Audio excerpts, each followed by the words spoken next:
Hi everyone, I'm Dr. Richard, and if there's one question I get asked more than any other, it's this. Doc, is there anything I can drink that actually helps my heart? The good news is, yes. Not magic potions, not miracle cures, but real research-backed beverages that, when part of a balanced lifestyle, may support healthy blood pressure, better cholesterol levels, and improved blood vessel function.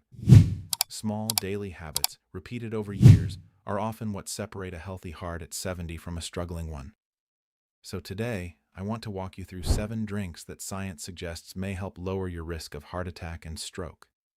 These aren't replacements for medication, exercise, or your doctor's advice. Think of them as smart additions to a heart-healthy routine. Let's get into it. Drink 1. Green tea. Let's start with one of the most studied beverages in the world, green tea.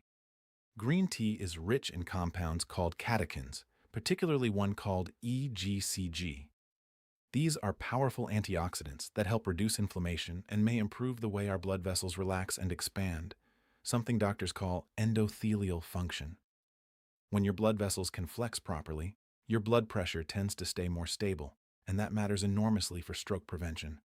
Several population studies have found that people who regularly drink green tea tend to have lower rates of cardiovascular disease compared to those who don't. It's also been linked to modest improvements in LDL, the so-called bad cholesterol. My advice? 2 to 3 cups a day, unsweetened, is a reasonable target. And if you're sensitive to caffeine, drink your last cup before early afternoon. Drink 2, beet juice.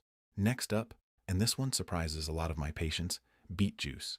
Beets are naturally high in dietary nitrates. Once you drink beet juice, your body converts those nitrates into nitric oxide, a molecule that helps your blood vessels widen. Wider vessels mean easier blood flow and often a measurable drop in blood pressure, sometimes within just a few hours of drinking it. This is actually why you'll see elite athletes drinking beet juice before competitions. Better blood flow means better oxygen delivery to muscles. But for our purposes, it's the blood pressure lowering effect that matters most. High blood pressure is one of the single biggest risk factors for both heart attack and stroke, so anything that helps manage it deserves attention. A small glass, around 1 cup, a few times a week can be a simple, natural addition to a heart-conscious diet. Drink 3. Pomegranate juice. Now, let's talk about pomegranate juice, a drink that's been used in traditional medicine for centuries, and modern research is starting to catch up with the folklore. Pomegranates are loaded with polyphenols, plant compounds with strong antioxidant properties. Some studies suggest regular pomegranate juice consumption may help reduce the buildup of plaque in the arteries, a process known as atherosclerosis, which, left unchecked, is one of the leading causes of both heart attacks and strokes. There's also early evidence it may help improve blood flow to the heart in people with existing coronary artery disease. Now, I want to be careful here. The research is promising, but not yet definitive, and pomegranate juice can be high in natural sugar, so moderation matters. A half cup a few times a week, ideally unsweetened, is a sensible way to include it. Drink 4. Hibiscus tea. This next one is a personal favorite of mine to recommend. Hibiscus tea. Hibiscus tea has actually been the subject of several clinical trials specifically looking at blood pressure, and the results are fairly consistent. People who drink hibiscus tea regularly, often 2 to 3 cups a day, tend to see meaningful reductions in both systolic and diastolic blood pressure, especially those who start out with elevated numbers. It's thought that anthocyanins, the pigments that give hibiscus its deep ruby color, are behind much of this effect. They may help relax blood vessels and act as diuretics, gently helping the body manage excess fluid and sodium.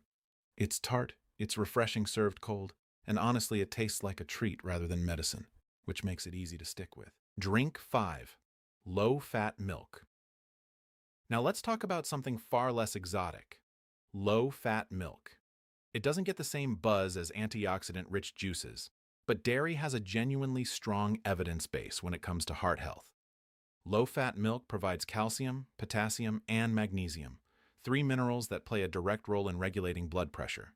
Potassium in particular helps your body balance out sodium, which is one of the biggest dietary contributors to hypertension.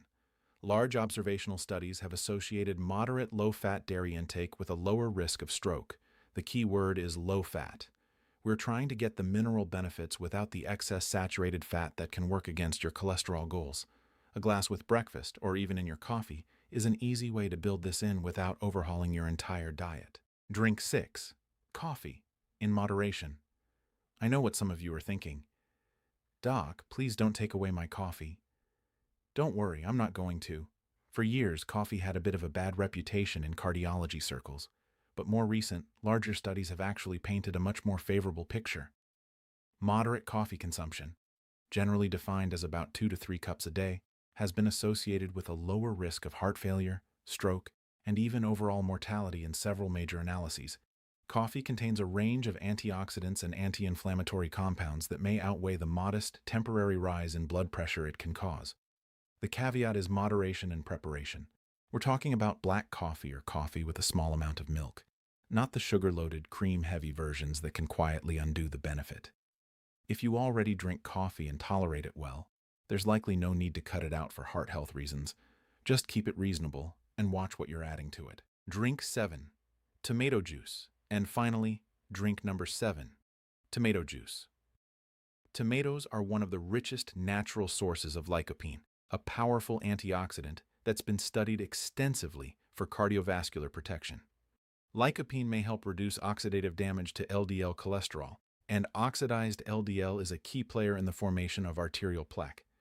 Research out of Japan, in particular, has shown that daily tomato juice consumption can be associated with reductions in blood pressure and improvements in cholesterol profiles over time. Tomato juice is also rich in potassium, giving it a similar blood pressure benefit to what we discussed with low-fat milk. One important note: go for low-sodium or no-salt-added varieties. Regular tomato juice can be surprisingly high in sodium, which would work directly against the benefit we're trying to achieve. Closing. So to recap, green tea, beet juice, pomegranate juice, hibiscus tea, low-fat milk, moderate coffee, and tomato juice. 7 simple, accessible drinks that, according to a growing body of research, may support healthier blood pressure, better cholesterol, and improved blood vessel function over time. But here's the honest truth, and I say this to every patient who asks me about superfoods and miracle drinks. None of these replace the fundamentals: regular movement, quality sleep, not smoking, managing stress, and taking any prescribed medications consistently. These remain the true foundation of heart health. Think of these 7 drinks as smart reinforcements, not a substitute. If you have high blood pressure, existing heart disease, or you're on medications like blood thinners or blood pressure drugs, please talk to your doctor before making significant changes to your diet. Some of these, like grapefruit or excess potassium sources, can interact with certain medications. If you found this helpful, hit subscribe. I'll be back soon with more evidence-based ways to protect your heart for the long run. Take care of yourselves, and I'll see you in the next video.